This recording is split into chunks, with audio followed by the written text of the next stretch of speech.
Quand il pleut le jour de Saint-Georges, sur Sens-Rize, on en a 14. Madame, monsieur, bonjour, ravi de vous retrouver. J'espère que vous allez bien aujourd'hui. Vous l'avez reconnu, nous sommes dans la ville de Fosse-la-Ville, un endroit situé dans l'Entre-Sambre-et-Meuse. Alors Fosse-la-Ville est connu pour son folklore de carnaval de la Létarée, durant lequel le groupe folklorique régional célèbre des chinelles qui défilent dans les rues de la ville.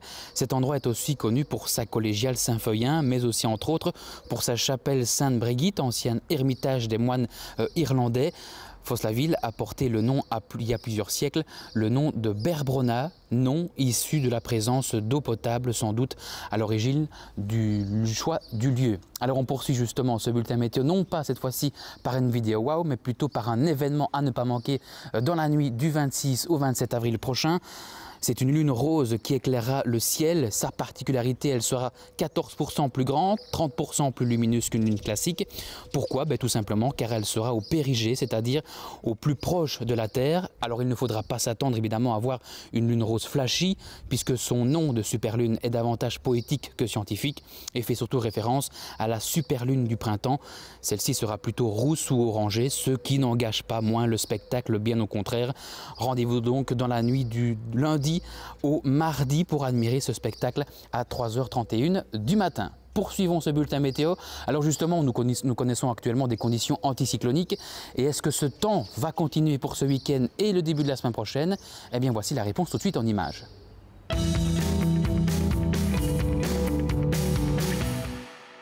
Et poursuivons ce bulletin météo pour la journée de ce samedi matin, tout d'abord, où le ciel sera partagé entre des éclaircies et des passages nuageux, des éclaircies qui deviendront de plus en plus généreuses dans le courant de l'après-midi avec des températures de 13 à 14 degrés. Dimanche, le soleil régnera généreusement sur notre région avec des températures qui, elles, vont légèrement baisser entre 11 et 12 degrés l'après-midi avec ce petit vent parfois désagréable de secteur nord-est qui pourra souffler par endroits modérément. Et puis ce lundi, on profitera de conditions météo anticycloniques avec ce ciel bleu azur qui régnera sur notre région notamment avec des températures qui repartiront en légère hausse mais seront toujours inférieures aux moyennes de saison, entre 13 et 14 degrés. Et puis pour ce mardi, on va avoir des conditions météo un peu plus nébuleuses avec des nuages qui pourront par endroits être imposants et des températures qui seront comprises l'après-midi entre 13 et 15 degrés. En résumé, pour ce week-end, le temps restera anticyclonique ainsi que pour les débuts de la semaine prochaine avant que la pluie s'installe à partir de la journée de ce mercredi. Les températures resteront bien inférieures aux moyennes de saison allant de 9 à 15 degrés. Place tout de suite à vos photos que vous nous envoyez à l'adresse photo pluriel @meteonamur.be et on prend la direction de Saint-Aubin dans la commune de Florenne. C'est Florine qui nous envoie ces magnifiques paysages printaniers. Et puis après Florenne, direction Morialmé avec Eric qui nous envoie cet oiseau. C'est une chanterelle dans ce magnifique décor de ce ciel bleu légèrement voilé.